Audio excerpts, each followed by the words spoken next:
Hello students. आज हम लोग Jharkhand academic council class 11th का जो एग्ज़ाम होने वाला है 2024 में, उसके लिए हम लोग फिर बता रहे हैं कि हर सब्जेक्ट का 200 क्वेश्चन का सेट लेकर आ रहे हैं। उसमें पहले पिछले क्लास में बिजनेस स्टडी का लाया गया है, जो कि वीडियो अपलोड कर दिया गया है। आज हम लोग इकोनॉमिक्स का सेट देख रहे हैं। इकोनॉमिक्स का सेट टेस्ट 1 का 2 लेक्चर जाएगा, लेक्चर 1 लेक्चर 2 करके। इसी तरह test 2 test 3 test 4 test 5, 5 test का एक साथ एग्रीगेट ग्रुप मिलेगा। सारा का सारा वीडियो यूट्यूब पे तो नहीं डाल सकते हैं, इसलिए कुछ जो इसका सेट है, जो एमसीक्यू का प्रैक्टिस सेट है, वो मेरे एप्लीकेशन पे अवेलेबल रहेगा। उसका वीडियो भी एप्लीकेशन पे अवेलेबल रहेगा। अगर आप पूरा क्लास करना चाहते हैं तो आप कॉमर्स वर्ड हजारीबाग का ऐप इंस्टॉल कर लें प्ले स्टोर से, और वहाँ पे क्लास 11th का कॉमर्स का क्लास ज्वाइन कर सकते हैं। वहाँ भी अभी अच्छा खासा डिस्काउंट चलने वाला है, जो कि अभी बहुत कम फी में मिल जाएगा। अगर आप चाहते हैं केवल पीडीएफ नोट्स, तो वो 200 रुपये में अवेलेबल है। आप एक बार डाउनलोड कर ले, वहाँ मेरा कॉन्टैक्ट नंबर दिया रहता है, मुझे कॉन्टैक्ट कर लेंगे, मैं आपको गाइड कर दूंगा। आज देखिए, ये है इकोनॉमिक्स का क्वेश्चन, और हम लोग 40 क्वेश्चन कंप्लीट करेंगे 2 क्लास में, पूरा का पूरा। और इसमें सिर्फ ये नहीं कि सिर्फ ये क्वेश्चन है और उसका आंसर है, इसका डिटेल स्टडी करेंगे ताकि और भी बहुत सारे क्वेश्चंस का आंसर आपको समझ आ जाए। तो चलिए स्टार्ट करते हैं। सबसे पहला इकोनॉमिक्स में पूछा जा रहा है कि एडम स्मिथ ने 1776 में एक बुक लिखे थे, उसका नाम क्या था।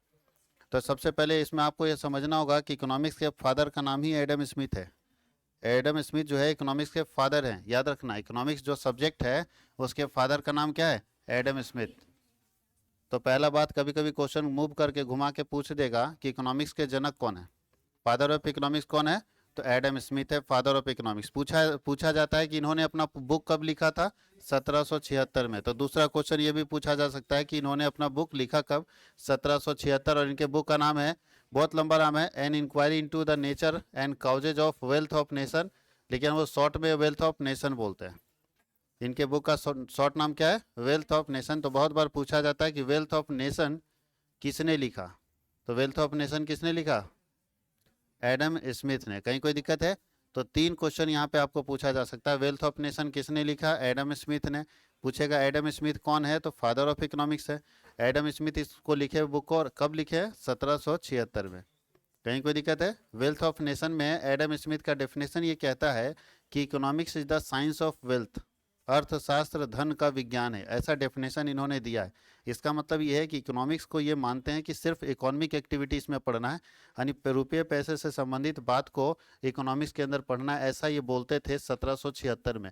तो जिस समय ये बोले थे उसमें सही चीज़ था कि केवल इकोनॉमिक्स में हम लोग इकोनॉमिक एक्टिविटी पढ़ते थे, यानी वैसा काम पढ़ते थे, वैसी चीज़ पढ़ते थे जिसमें सिर्फ रुपया पैसा आना और जाना लगा रहता था। लेकिन क्या आज के समय में अगर देखा जाए 2023 में, तो इनका डेफिनेशन थोड़ा गलत दिख, क्योंकि आज केवल इकोनॉमी में, अर्थव्यवस्था जिसको बोलते हैं, उसमें केवल रुपया पैसा आना जाना लगा हुआ है। केवल इकोनॉमिक एक्टिविटी शामिल होता है या नॉन इकोनॉमिक एक्टिविटी शामिल होता है। अगर केवल इकोनॉमिक होता तब सरकारी स्कूल सरकार क्यों खोल रही है, वो तो पैसा कमाने के लिए नहीं खोल रही। जबकि स्कूल भी इकोनॉमी का पार्ट है, अर्थव्यवस्था का पार्ट है। सरकारी हॉस्पिटल क्यों खोल रही है, पैसा कमाने के लिए तो नहीं खोल रही। इसका मतलब आज के समय में इकोनॉमिक्स में इकोनॉमिक एक्टिविटी और नॉन इकोनॉमिक एक्टिविटी, आर्थिक क्रिया और गैर आर्थिक क्रिया दोनों शामिल है। यानी आज का जो इकोनॉमिक्स है, आज का जो इकोनॉमिक डेवलपमेंट जिसको हम लोग बोलते हैं, अर्थव्यवस्था का विकास हो रहा है, उसमें 2 चीज़ है, इकोनॉमिक एक्टिविटी भी है और नॉन इकोनॉमिक एक्टिविटी है। तो इसीलिए आज के हिसाब से इनका परिभाषा गलत है, लेकिन 1776 में जो सिचुएशन होगा उस हिसाब से इन्होंने अपना डेफिनेशन दिया। अब आज को 2023 में डेफिनेशन देगा, उसका तुलना 2047 से करोगे, है या नहीं, या मान लो 2247 से करोगे, तो 2247 में तो और इस आज में तो बहुत अंतर हो जाएगा। तो इसलिए उस समय इनका डेफिनेशन ठीक था, लेकिन आज के समय में इनका डेफिनेशन गलत है। इसलिए बहुत सारे लोग इनका डेफिनेशन का विरोध करता है। भले ये फाउंडर हैं, जनक हैं, फिर भी इनके डेफिनेशन का बहुत सारे लोग विरोध करते हैं। तो 4-5 चीज़ समझ में आ गया सब। इकोनॉमिक्स के फादर का नाम क्या है, एडम स्मिथ। कब बुक लिखे थे, 1776 में। बुक का नाम क्या था, वेल्थ ऑफ नेशन। इनका परिभाषा क्या था, economics is the science of wealth, अर्थशास्त्र धन का विज्ञान है। ये पूरा का पूरा कंक्लूजन है। अब चलते हम लोग अगले क्वेश्चन में। बोलता है कि अनुसंधान की कितनी विधियां हैं, मेथड ऑफ इन्वेस्टिगेशन कितने हैं। तो याद रखिएगा कि 2 तरह के मेथड ऑफ इन्वेस्टिगेशन है। कितने मेथड ऑफ इन्वेस्टिगेशन है, 2। कौन कौन सा है, पहला होता है डायरेक्ट, इनडायरेक्ट नहीं बोल सकते उसको, आप बोल सकते हैं पहला सेंसस मेथड होता है और सैंपलिंग मेथड होता है। सैंपलिंग मेथड होता है और सेंसस मेथड होता है। यानी आप अगर अनुसंधान कर रहे हैं, रिसर्च कर रहे हैं, तो आप दो तरीके से डेटा ला सकते हैं। सैम्पलिंग मेथड को हिंदी में बोलते हैं प्रतिदर्श विधि, और सेंसस मेथड को हम लोग बोलते हैं जनगणना विधि। तो जनगणना विधि एक तरीका है, एक तरीका है सैम्पलिंग मेथड। दो तरीका है जिसके जरिए आप डेटा को कलेक्ट कर सकते हैं, जिसके जरिए आप इन्वेस्टिगेशन का काम कर सकते हैं। तो इन्वेस्टिगेशन के लिए दो काम होगा, या तो सैम्पलिंग मेथड होगा या सेंसस मेथड होगा। सैम्पलिंग मेथड जैसे आज के समय में अगर हम डेटा कलेक्शन की बात करें तो दो तरीके से आप इन्वेस्टिगेशन कर सकते हैं, सैम्पलिंग से भी और सेंसस से भी। बताइए, आप लोगों के बीच में इन्वेस्टिगेशन करना है, कोई व्यक्ति को बुलाया गया कि हाँ जितने बच्चे बैठे हुए हैं सब पढ़ने में कैसे स्टूडेंट हैं, तो दो तरीके से लगा सकता है। पहला, एक एक आदमी को खड़ा कर करके पूछेंगे। अगर हर एक व्यक्ति को, जो मेरा पॉपुलेशन है जिसको पूछना है, जिसको रिस्पोंडेंट बोलते हैं, जो मेरे रिस्पोंडेंट है जिसको हमको पूछना है, जिससे जानकारी लेना है, ये अब यहाँ जितने लोग बैठे हैं ना, यही पॉपुलेशन हम मानते हैं इकोनॉमिक्स में। बात बाकी देश का पॉपुलेशन अलग बात है, हमारे लिए पॉपुलेशन यही है कि 50 या 100 लोगों से हमको पूछना है। तो अगर हर स्टूडेंट से पूछेंगे तो ये मेथड कहलाता है सेंसस मेथड। समझ गए? हर व्यक्ति से पूछना है, हर व्यक्ति से जानकारी लाना है, तो कौन सा मेथड कहलाता है? Census method. अब सेंसस में बताओ, टाइम लगेगा ना, पैसा ज़्यादा खर्चा होगा, और दूसरा है कि अगर दो चार लोगों से पूछना है, जैसे मान ली हो सकता है इधर से एक बच्चा को उठाए, उधर से एक बच्चा को उठाए, इधर से एक बच्चा को उठाए, और चार पांच बच्चे को उठा के और जब पूछे और चारों पांच जवाब दे दिया, तो हम क्या मानेंगे कि पूरा क्लास का बच्चा तेज है? कौन सा मेथड है? सैम्पलिंग। तो दो तरीके से चेक कर सकते हैं कि जो सामने रिस्पोंडेंट पड़ा हुआ है वो कैसा है। तो दो तरीका है, सैम्पलिंग और सेंसस, दो मेथड्स है, याद रखना सब लोगों को। कहीं कोई दिक्कत है? अब तीसरा क्वेश्चन है कि पोजीशन एवरेज इज। तो आपको बताए थे कि दो तरह का एवरेज होता है, एक होता है मैथमेटिकल एवरेज, एक होता है पोजिशनल एवरेज। पहला क्या होता है? Mathematical average. दूसरा क्या होता है? Positional average. मैथमेटिकल एवरेज के अंदर आता था ज्योमेट्रिक मीन, हार्मोनिक मीन और अर्थमेटिक मीन। समांतर माध्य, गुणोत्तर माध्य और हरात्मक माध्य, तीनों मैथमेटिकल एवरेज था। और पोजिशनल एवरेज के अंदर था मीडियन और मोड। पोजिशनल एवरेज के अंदर क्या था? मीडियन और मोड। तो मीडियन यहाँ नहीं दिया, पूछ रहा है पोजिशनल एवरेज कौन है, तो यहाँ पे मोड है पोजिशनल एवरेज। क्यों पोजिशनल एवरेज को बोला गया है? इसलिए क्योंकि इसमें मोड और मीडियन एक ऐसा चीज़ है जहाँ पे आप बिना फॉर्मूले का भी निकाल सकते हैं। तो जो बिना फॉर्मूले का पता चल जाए, दूसरा जो कैलकुलेट करने से पहले पता चल जाए कि कौन हो सकता है, उसी को हम लोग बोलते हैं पोजिशनल एवरेज। पोजिशनल मतलब समझते हैं, कैलकुलेट नहीं करेंगे, फिर भी इसके पोजीशन से हम देख लेंगे कि आंसर यही आएगा। बात समझ गए? आंसर की जानकारी आपको पहले हो जाएगी, इसी एवरेज को हम लोग कौन सा एवरेज बोलते हैं? Positional average. लेकिन मीन का जानकारी कोई पहले नहीं ले सकता, ज्योमेट्रिक मीन, हार्मोनिक का पहले नहीं ले सकता। ये तीनों कौन सा एवरेज है? मैथमेटिकल एवरेज है। कौन सा एवरेज है? मैथमेटिकल एवरेज है, ये पोजिशनल एवरेज नहीं। पोजिशनल एवरेज में दो आता है, मीडियन आता है और मोड आता है। ऐसा ना कलो कि पूछ दे कि मीडियन क्या है, तो मीडियन कौन सा एवरेज है? पोजिशनल। पोजिशनल का मतलब है जिसकी जानकारी हमको आंसर के बारे में पहले पता चल जाएगा। आप मोड बनाओगे ना तो पहले पता चल जाएगा आंसर क्या होगा, मीडियन बनाओगे तो पहले पता चल जाएगा आंसर क्या होगा, सिर्फ कैलकुलेट करके निकालना होगा, आंसर आपको पहले से पता रहेगा। तो ऐसे एवरेज को कौन सा एवरेज बोलते हैं? Positional average. तो यहाँ पे पोजिशनल एवरेज कौन है? मोड। अब बोल रहे देखो इसका मोड निकालना है, इसका मोड निकालना तो आसान है। मोड क्या होता है? रिपीटेड टर्म, जो सबसे अधिक बार आया। तो बताओ इसमें सबसे अधिक बार कौन सी संख्या आई हुई है, देख लो। सबसे अधिक बार आने वाली संख्या मोड होती है। अब जो बच्चा एक लाइन में परिभाषा जानता है बना देगा। जो को सबसे ज़्यादा बार कौन आया? 5। एक बार, दो बार, तीन बार, चार बार, 5, 6, 7 बार। बाकी देखो कोई संख्या 7 बार कहाँ से आएगा? है ही नहीं। 9 भी है लेकिन 2 बार है। 4 है, एक बार, दो बार, 3 बार, लेकिन सबसे ज़्यादा 1, 2, 3। अच्छा ये क्वेश्चन नंबर 4 है, चलो ठीक है। 2 बार है, इसका मतलब सबसे अधिक बार कौन आया है? 5 एक ऐसी संख्या है जो सबसे अधिक बार आई है। इसका मतलब मेरा आंसर क्या आएगा? डी। 5 हमारा सही आंसर है। मोड कैसे निकालते हैं समझ में आया? जो संख्या सबसे अधिक बार आती है उसको हम लोग क्या बोलते हैं? मोड।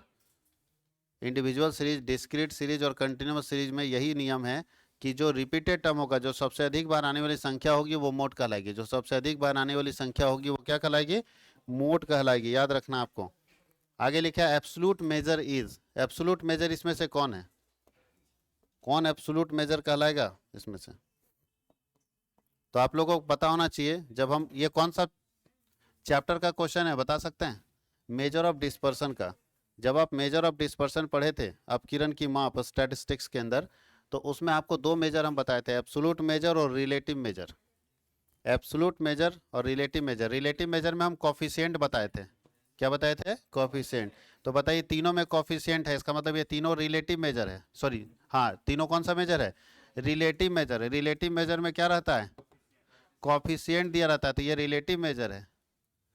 कैसे पकड़ेंगे? तो याद रखिएगा, जब भी रिलेटिव मेजर की बात करेंगे तो रिलेटिव मेजर में हमेशा क्या दिया रहेगा? कोफिशिएंट दिया रहेगा। रिलेटिव मेजर में कोफिशिएंट दिया रहेगा, तो किसमें कोफिशिएंट नहीं है? तो ये इसका मतलब एब्सोल्यूट मेजर है। चार एब्सोल्यूट मेजर बताए थे आपको मेजर ऑफ डिस्पर्सन में। पहला था रेंज, दूसरा था क्वार्टाइल डेविएशन, तीसरा था मीन डेविएशन और चौथा था standard deviation. Range, quartile deviation, mean deviation, standard deviation, और उसका कोफिशिएंट निकालो। Coefficient of range, coefficient of mean deviation, coefficient of standard deviation और कोफिशिएंट ऑफ क्वार्टाइल डेविएशन। ये चारों का चारों क्या था? रिलेटिव मेजर था। बात समझ गए? रिलेटिव मेजर का आंसर कितना आता है? हमेशा 1 से कम आता है, हमेशा 1 से कम आता है। और जो एब्सोल्यूट मेजर है उसका आंसर हमेशा 1 से ज़्यादा, 1 से कम भी हो सकता है बट 1 से ज़्यादा ही ज़्यादा रहता है। लेकिन ये जरूर हमेशा याद रखना है, रिलेटिव मेजर 1 से कम आएगा। ये समझ गए पहचाने का तरीका? रिलेटिव मेजर में क्या लिखा रहता है? कोफिशिएंट। पूरा नहीं लिखा है, आधा लिख के छोड़ दिया, कोफिशिएंट लिखा रहता है।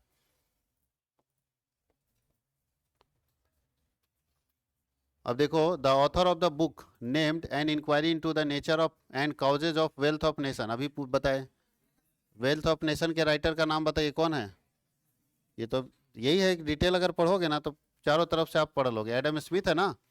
वेल्थ ऑफ नेशन नामक बुक लिखने वाले कौन है? Adam Smith. कहीं कोई दिक्कत है? अच्छा, एक प्रोफेसर मार्शल का बुक है प्रिंसिपल ऑफ इकोनॉमिक्स के नाम से। पूछा वैसे इतना डेप्थ में नहीं पूछेगा, लेकिन प्रोफेसर मार्शल दूसरे नंबर के प्रोफेसर हैं। एडम स्मिथ के बाद फेमस प्रोफेसर कौन है? मार्शल। एडम स्मिथ के परिभाषा को काटने वाला आदमी कौन है? मार्शल। इसके परिभाषा को गलत बता दिया, इसके डेफिनेशन को गलत कर दिया, अब प्रूव कर दिया कि गलत है ये, इसलिए मार्शल भी फेमस हो गए। अच्छा, मार्शल का डेफिनेशन कौन काट दिया? रॉबिन्स। सब एक दूसरे का काटा, बोले ये गलत है, ई काट दिया रॉबिन्स। और रॉबिन्स के डेफिनेशन को कौन काटा? गलत बात है, ये नहीं काटा, ये कुछ नहीं है। इसके डेफिनेशन को काटने वाले व्यक्ति का नाम है सैमुअल्सन, जो इसके डेफिनेशन को काट के और अभी अब डेवलपमेंट का कॉन्सेप्ट लेकर आया, कि जो डेवलपमेंट का कॉन्सेप्ट लेकर आया जो अभी चल रहा है। अभी अब क्या, इकोनॉमी का मतलब डेवलपमेंट, अर्थव्यवस्था विकसित हो रही कि नहीं, तो विकास जहाँ कर रही है वो इकोनॉमी है। पीगो भी इकोनॉमिक्स हैं, अर्थशास्त्री हैं, लेकिन इन्होंने कोई कॉन्ट्रीब्यूशन डेफिनेशन के सेक्टर में नहीं किया है। अब हो रहा है कि प्राइमरी डेटा क्या होता है? ओरिजिनल होता है या डुप्लीकेट होता है? सबको बता दिया गया, प्राइमरी डेटा क्या होता है? ओरिजिनल। और सेकेंडरी डेटा डुप्लीकेट। अच्छा, कलेक्टेड नहीं होता? प्राइमरी डेटा कलेक्ट तो किया जाता है ना, तो दोनों तो हो सकता है ना, प्राइमरी डेटा ओरिजिनल भी है और कलेक्टेड भी है। इसका मतलब क्या होगा? इसका आंसर ये होगा, प्राइमरी डेटा ही तो कलेक्ट किया जाता है, सेकेंडरी डेटा कलेक्ट नहीं किया जाता है, कहीं से लाया जाता है। लेकिन प्राइमरी डेटा कलेक्ट भी किया जाता है और ओरिजिनली होता है, याद रखना। तो दोनों होगा इसमें, बोथ। अच्छा, जो इन्वेस्टिगेटर होता है, जो अनुसंधान करता होता है, जो अनुसंधान का काम करता है, वो कौन सा डेटा लाता है? जो अनुसंधान का काम कर रहा है, इन्वेस्टिगेशन कर रहा है, जो मार्केट में जा रहा है, लोगों से पूछ रहा है, वो कौन सा डेटा लाता है? प्राइमरी। सेकेंडरी डेटा के लिए कहीं जाने की जरूरत नहीं, कहीं इन्वेस्टिगेशन करने की जरूरत नहीं। सेकेंडरी डेटा आसानी से मिल जाएगा, अवेलेबल हो जाएगा। तो बोलता है कि अनुसंधान करता, संग्रह करता है प्राइमरी डेटा, सेकेंडरी डेटा या टेरसरी डेटा। तो हमेशा याद रखना है, टेरसरी डेटा होता ही नहीं है, या तो प्राइमरी होता है या तो सेकेंडरी। और जो भी इन्वेस्टिगेटर होता है, जो इन्वेस्टिगेशन करता है, वो प्राइमरी डेटा के ऊपर ज़्यादा फोकस करता है, वो नया डेटा लाने के ऊपर ज़्यादा फोकस करता है। उसका मेन काम है कि हमको कैसे प्राइमरी डेटा कलेक्ट करना है। आगे लिखा है, with the increase in the sample size sample error usually. जब हम सैंपल साइज बढ़ाएंगे तो सैंपल एरर क्या होगा? बढ़ेगा, घटेगा या कुछ नहीं होगा? पहले समझिएगा, अभी हम 5 लोगों से जब पूछ रहे थे, 5 लोगों से पूछ रहे थे, तो एरर बताइए, हम सैंपल कर रहे हैं, जैसे झारखंड में अगले बार किसकी सरकार बनने वाली है, ये हम सैंपलिंग कर रहे हैं। सैंपलिंग करके झारखंड के कुछ लोगों से पूछ के हम अपना एक व्यू पॉइंट बनाएंगे। तो मान लीजिए हम 1000 लोगों से पूरे झारखंड में पूछे और हम एक राय बनाए अपने तरफ से कि अगले साल झारखंड में इसकी सरकार बनने वाली है। तो 1000 लोगों से पूछे तो रिस्क थोड़ा सा, एरर गलती भी होता है कि नहीं? जब लोगों से पूछेंगे तो क्या लगता है, सब लोग सही जवाब देगा? नहीं, देखा गया कैमरा तो बोल देगा हम इसको बनाएंगे, जो उसके गांव का आदमी होगा, लेकिन वोट मारेगा उसके अगेंस्ट में। मुखिया का चुनाव हो, कैमरा लेके पहुंच जाओ, अब पूछो किसको मुखिया बनाओगे, मजाल है जो गांव वाला दूसरे को बोल देगा, या गांव वाला पता ही नहीं खोलेगा, बोलेगा हम ना डिसाइड करेंगे किसको बनाएंगे, क्योंकि वहाँ गांव गांव में लड़ाई हो जाएगा ना जी, मुखिया तो एक ही गांव का आदमी है। अगर बोल दिया कि उसको बनाएंगे तो फिर अगले दिन से दूसरा वाला इसके ऊपर लग जाएगा कि किस दिन तुमको पीट देंगे, तुम मिलो किसी दिन अकेले में। इसीलिए चुनाव में लोग बोलता कुछ है लेकिन करता कुछ है। तो ऐसी स्थिति में कैसे आप मानेंगे कि जो सैंपल आ रहा है वो सही है, गलती भी तो हो सकता है। तो बोल रहा है जैसे जैसे सैंपल का साइज बढ़ेगा सैंपल एरर क्या होगा, घटेगा। जैसे जैसे सैंपल का साइज बढ़ेगा यानी जनसंख्या हम फैलाते जाएंगे उतना ही गलती क्या होगा, कम होता जाएगा। कम लोगों से पूछेंगे गलती ज़्यादा होगा, और ज़्यादा लोगों से पूछेंगे गलती क्या होगा, कम होगा। तो ये याद रखना है, सैंपलिंग का नियम है कि जैसे जैसे सैंपल साइज बढ़ाएंगे सैंपलिंग एरर हमेशा क्या होगा, कम होता जाएगा। बोलिए क्या।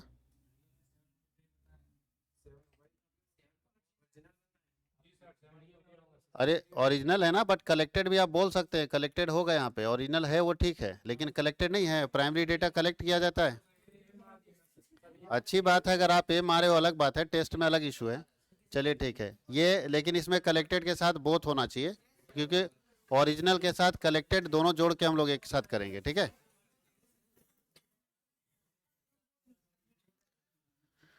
बोलता है द मिड पॉइंट या middle E point of a class limit is called. Class limit का जो मिडिल पॉइंट होता है उसको क्या बोल सकते हैं। उसमें अगर कोई बच्चा, जो पीछे वाला क्वेश्चन था ना, अगर उसमें पहला वाला भी मार दिया ना प्राइमरी तो भी सही है, कोई दिक्कत नहीं है, ठीक है। हाँ पहले वाला भी ठीक है primary. The middle point of a class limit, एक क्लास लिमिट का मिड पॉइंट क्या कहलाता है। तो एक क्लास लिमिट जो होता है वो 10 से, मान लो इस तरह लिखा है 10 से 20, 20 से 30, इस तरह से करके लिखा है, तो इसका मिडिल पॉइंट यानी मिड पॉइंट क्या होता है, मिड वैल्यू किसको बोलते हैं, तो इसका बीच वाला पॉइंट को क्या बोलते हैं हम लोग, मिड वैल्यू। क्या बोलते हैं, मिड वैल्यू। कैसे निकलेगा मिड वैल्यू, तो दोनों को जोड़ के दो से क्या करना है, डिवाइड कर देना है, तो इससे हमको मिड वैल्यू पता चल जाता है। तो मिड पॉइंट निकालने के लिए L1 plus L2 divided by 2, L1 plus L2 divided by 2 का फॉर्मूला हम लोग लगाएंगे, और इसके जरिए हम लोग निकालेंगे mid point, mid value of a class. एक क्लास का मिड वैल्यू हम लोग इससे कैलकुलेट कर सकते हैं।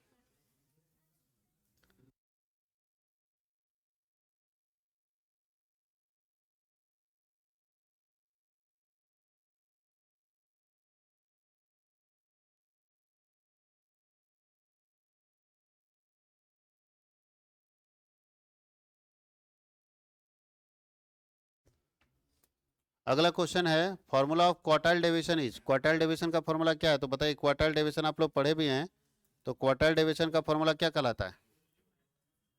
क्यूडी हम लोग किसको बोलते हैं, क्वार्टाइल डिवीजन का फॉर्मूला क्या होता है। पहला है, ऑप्शन दिया है Q3 minus Q1 by 2, Q3 plus Q1 by 2, Q3 plus Q1 by 2, ये तो दोनों सेम दे दिया, और Q1 प्लस Q3 बाई 2। कौन सा ऑप्शन इसका सही होगा, ए ऑप्शन सही होगा, क्योंकि इसका फॉर्मूला होता है Q3 minus Q1 divided by 2, Q3 minus Q1 divided by 2। याद रखना क्वार्टाइल डिवीजन का, इसका कॉफिशिएंट का क्या फॉर्मूला बनता है, कॉफिशिएंट का फॉर्मूला बनता है Q3 minus Q1 by Q3 plus Q1। ये कॉफिशिएंट का फॉर्मूला बनता है रिलेटिव मेजर का। तो रिलेटिव मेजर हम लोग ऐसे निकालेंगे और एब्सोल्यूट मेजर हम लोग ऐसे निकालेंगे। तो क्वार्टाइल डिवीजन का फॉर्मूला है Q3 minus Q1 divide by 2, और अगर रिलेटिव मेजर की बात करें तो Q3 minus Q1 divide by Q3 plus Q1। आगे क्वेश्चन है, स्पीयरमैन रैंक कोरिलेशन का फॉर्मूला इसमें से कौन सा। तो स्पीयरमैन रैंक कोरिलेशन का फॉर्मूला फर्स्ट नहीं होगा, फर्स्ट वाला गलत कर दिया, कौन सा होगा, लेकिन डी में भी गलत है, माइनस होगा यहाँ पे, वही तो इसमें क्यू, डी क्यू कर दिया, डी स्क्वायर होना चाहिए। चलो इसको कर देते हैं, ये ठीक है, खाली यहाँ पे माइनस कर देते हैं, ठीक है।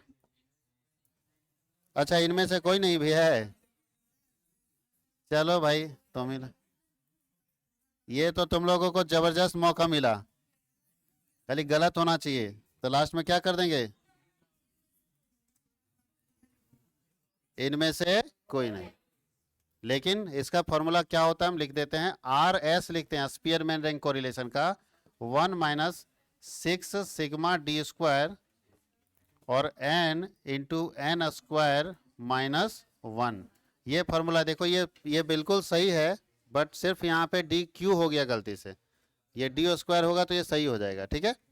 तो जब एग्जाम में आपको पूछेगा तो सही पूछेगा, ये टाइपिंग मिस्टेक हो गया होगा। यहाँ पे अगर खाली स्क्वायर कर दे तो फॉर्मूला सेम हो जाएगा, देखो तो बुझेगा ना।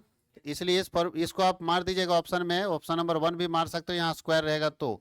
नहीं अगर है तो इनमें से कोई नहीं भी आप मार सकते हो, अगर आपके एग्जाम में ऐसा क्वेश्चन पूछ दिया तो। कहीं कोई दिक्कत है? फॉर्मूला होना चाहिए ये किसका फॉर्मूला है? स्पीयरमैन। ये स्पीयरमैन विद्वान का नाम है जिसने कोरिलेशन कैलकुलेट करने के लिए अपना एक फॉर्मूला डेवलप करके बताया कि आप इसके जरिए भी कोरिलेशन कैलकुलेट कर सकते हैं। और स्पीयरमैन कौन सा कोरिलेशन का फॉर्मूला बता रहे हैं? दो तरह का कोरिलेशन हम लोग निकालते हैं।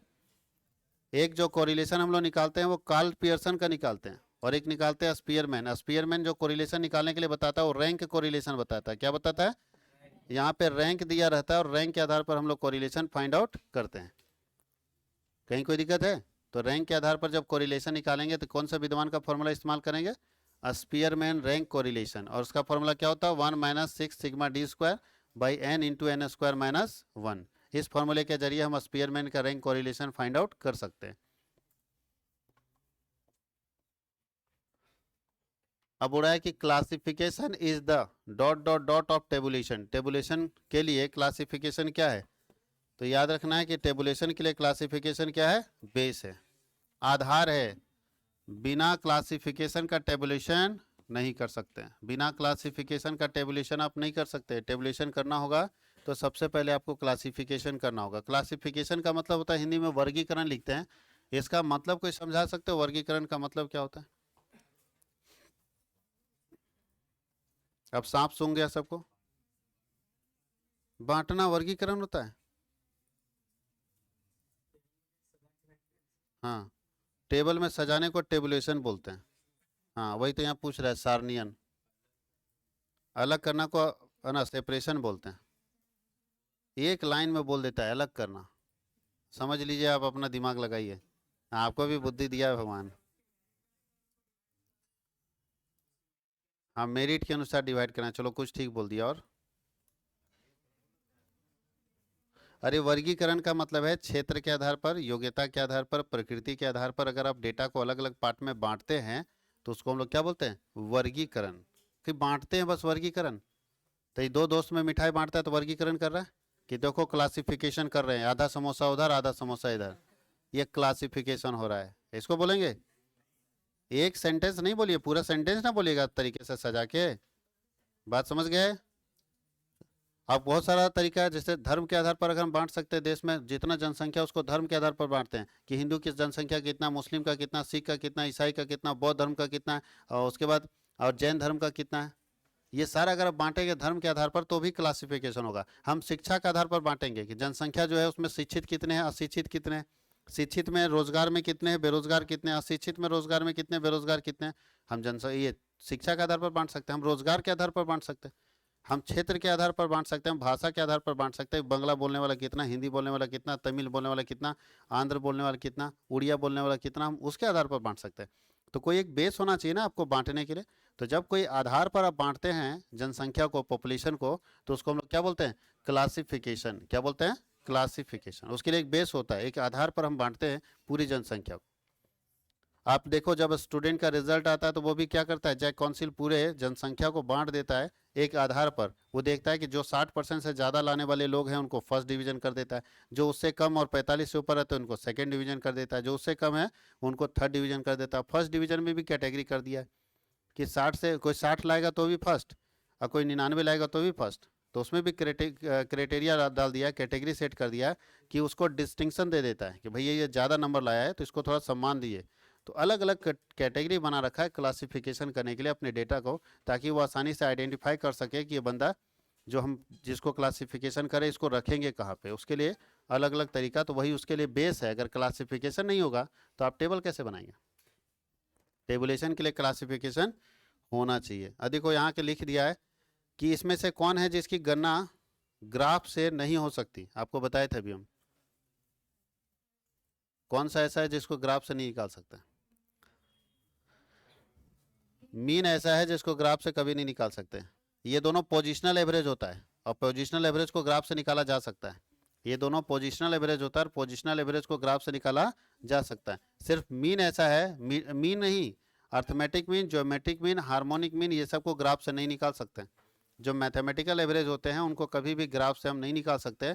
ग्राफ से आंसर किसका किसका निकलेगा, मीडियन का, और इसका दो तरीके से निकलता है, ग्राफ से भी निकलता है, फॉर्मूला से भी निकलता है। फिर से रिपीट करेंगे, इसका दो तरीके से आंसर निकलेगा, ग्राफ से भी और फॉर्मूला से। लेकिन इसका सिर्फ निकलेगा किससे, फॉर्मूला से। ये दोनों ग्राफ से भी निकल सकता है, फॉर्मूला से भी निकल सकता है, लेकिन ये जब भी निकलेगा तो किससे निकलेगा, फॉर्मूला से। तो बोलता है ग्राफ से किसकी गणना नहीं हो सकती है, तो अर्थमेटिक मीन की। किसकी गणना नहीं हो सकती है, अर्थमेटिक मीन की गणना नहीं हो सकती। अब बताओ इसका समांतर माध्य दिया हुआ इस क्वेश्चन को कैसे बनाएंगे।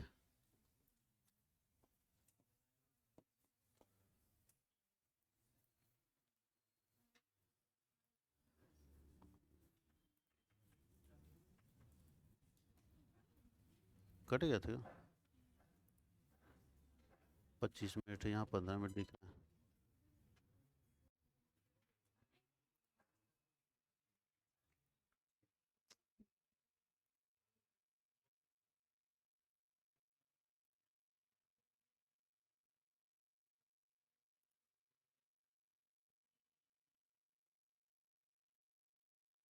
चलिए अब हम लोग चलते हैं आगे 15 नंबर क्वेश्चन में।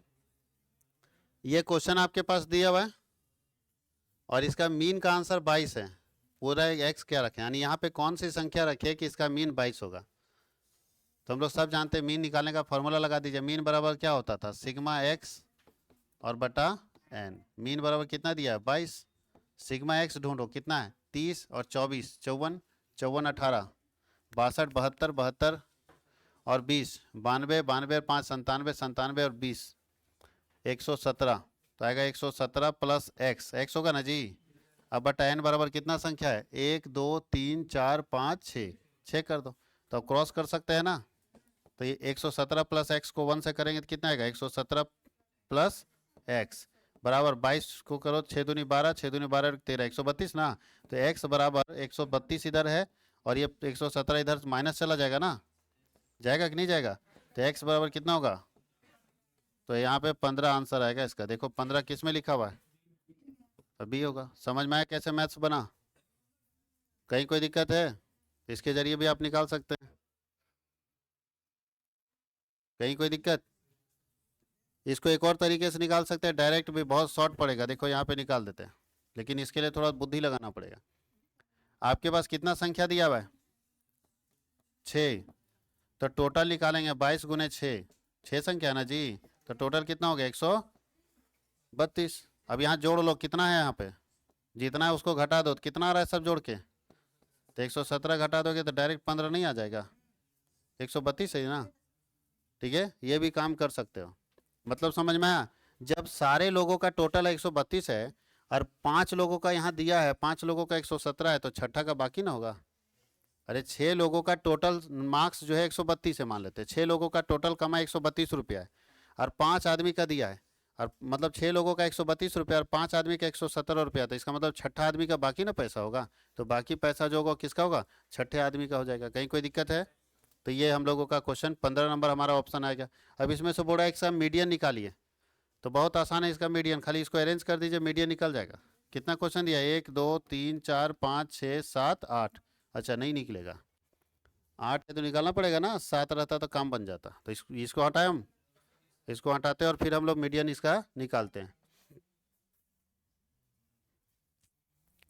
क्या करना पड़ता है मीडियन के लिए,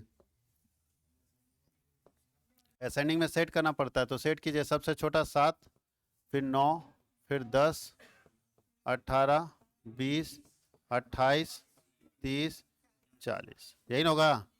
मीडियन बराबर क्या होता है, n प्लस 1/2। n कितना है, 3, 3 6 और 8, तो 8 प्लस 1 बटा 2 यानी 9/2। तो 9/2 को क्या लिखेंगे, 4.5। अब 4.5 आइटम कैसे निकलता है बताइए। तो 4.5 तो बराबर होता है चौथी संख्या और पांचवी संख्या। तो 1 2 3 4, चौथी संख्या कौन है हमारा, और पांचवी संख्या, तो दोनों को जोड़ो और 2 से भागा दे दो, तो 18 प्लस 20 अब बटा 2, तो 38/2। तो 19 दूनी 38, 19 हमारा आंसर होगा। कहाँ ऑप्शन में 19 है, बी ऑप्शन में 19 है, तो बी हमारा सही होगा। कहीं कोई दिक्कत। इसको आपको समझना पड़ेगा कि कैसे हम लोग इसको कैलकुलेट करेंगे। हो गया। लिख लिए? लिख लीजिए, जिनको लिखना है बना लीजिए। अब आगे लिखा है कि सिमेट्रिकल डिस्ट्रीब्यूशन, जो सिमेट्रिकल डिस्ट्रीब्यूशन होता है उसमें मीन मीडियन मोड में क्या संबंध है? तो तीनों का आंसर बराबर आएगा। सिमेट्रिकल डिस्ट्रीब्यूशन जब भी आपको मिलेगा तो तीनों का आंसर क्या होगा? बराबर आएगा। याद रखना है, सिमेट्रिकल डिस्ट्रीब्यूशन में मीन मीडियन मोड तीनों का आंसर क्या होता है? बराबर होता है। चाहे मीन का आंसर हो, मीडियन का आंसर हो, मोड का आंसर हो, तीनों बराबर। सिमेट्रिकल डिस्ट्रीब्यूशन समझते हैं? ऐसे देखो, फ्रीक्वेंसी ऐसे बढ़ेगा, ये सिमेट्रिकल डिस्ट्रीब्यूशन, फ्रीक्वेंसी ऐसे बढ़ेगा। अगर इसी तरह से फ्रीक्वेंसी बढ़ रहा है, नहीं जैसे बढ़ रहा है वैसे घट जा रहा है, तो उसमें मीन मीडियन मोड का आंसर बराबर होगा। जैसे एक एग्जांपल हम यहाँ लेके दिखा देते हैं। मान लो कोई क्लास है, देख लो सिमेट्रिकल डिस्ट्रीब्यूशन किसको बोलते हैं? 0 से 10, 10 से 20, 20 से 30, 30 से 40 और 40 से, देखो एक जादू सिखा रहे हैं। फ्रीक्वेंसी में बोलता है कुछ भी ले लो, लेकिन ध्यान ये रखना है कि जैसे बढ़ रहा है वैसे घटना चाहिए। तो चलो हम फ्रीक्वेंसी लेते हैं 4, 8, 12, 8, 4। देखो तो ठीक है, 4, 8, 12, 8, 4, जैसे बढ़ा वैसे घटा कि नहीं?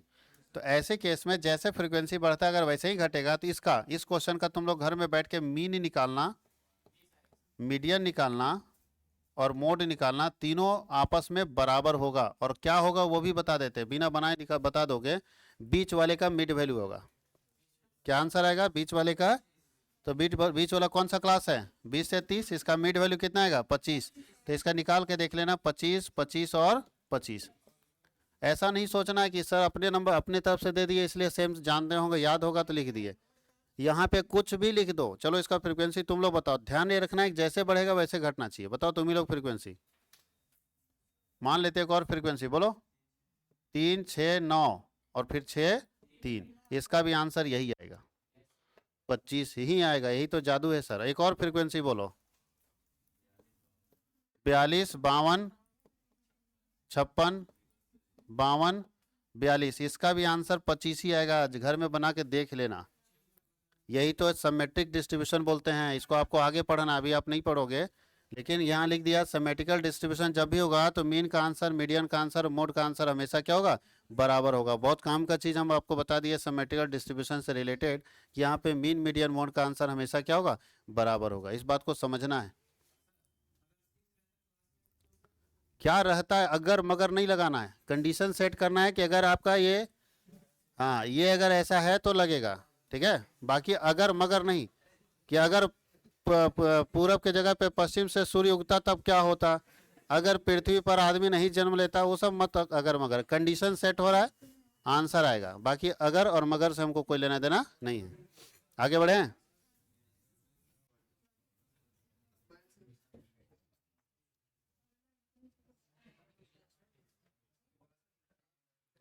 अब चलिए यहाँ पे कोफिशिएंट ऑफ रेंज का फॉर्मूला इसमें से क्या होगा?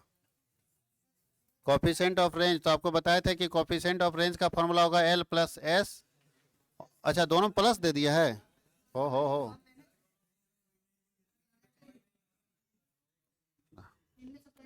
इनमें से कोई नहीं मारो। इसका फॉर्मूला होता है L माइनस S और L प्लस S। ऊपर में माइनस देता तो काम बन जाता, लेकिन दोनों में प्लस प्लस कर दिया, इसलिए इसमें क्या हो जाएगा? नन ऑफ दिस, इसमें से कोई नहीं। एक क्वेश्चन और है, बोलता है हु प्रोपोंडेड कोरिलेशन कोफिशिएंट। कोरिलेशन का कोफिशिएंट कौन लाया है? यानी कोरिलेशन में सबसे ज्यादा फॉर्मूला आप किसका पढ़े हैं? इसका पूरा नाम है कार्ल पियर्सन। तो कार्ल पियर्सन ने दिया था कोफिशिएंट ऑफ कोरिलेशन। आगे लिखा है कि सैद्धांतिक रूप से निर्देशांक के निर्माण में सबसे श्रेष्ठ माध्य कौन सा है? सबसे फेवरेट मीन कौन सा है जिसके जरिए आप इंडेक्स का निर्माण कर सकते हैं? तो बताइए कौन है? Geometric mean. ज्योमेट्रिक मीन सबसे फेवरेट मीन है इंडेक्स के कैलकुलेशन में, इंडेक्स के निर्माण में। तो ज्योमेट्रिक मीन याद रखना आपको। कहीं कोई दिक्कत है? ये हम लोग 12 नंबर क्वेश्चन, 20 क्वेश्चन कंप्लीट कर लिए। देखो आपका इकोनॉमिक्स ना 2 पार्ट में बटा हुआ है। एक पार्ट होता है स्टैटिस्टिक्स और एक है इंडियन इकोनॉमी। तो अभी हम लोग स्टैट्स का 20 क्वेश्चन कर लिए, 20 क्वेश्चन इसका आता है और 20 क्वेश्चन इंडियन इकोनॉमी का आता है। तो 20 क्वेश्चन हम लोग अगले क्लास में देखेंगे। और हमेशा जब भी ये बनाएंगे आपका वीडियो तो इसी तरह से स्टैट्स का अलग बना देंगे और इंडियन इकोनॉमी का अलग बनाएंगे, दोनों अलग अलग रहेगा। किसी बच्चे को कोई दिक्कत हो तो कांटेक्ट कर सकते हैं आप मुझे।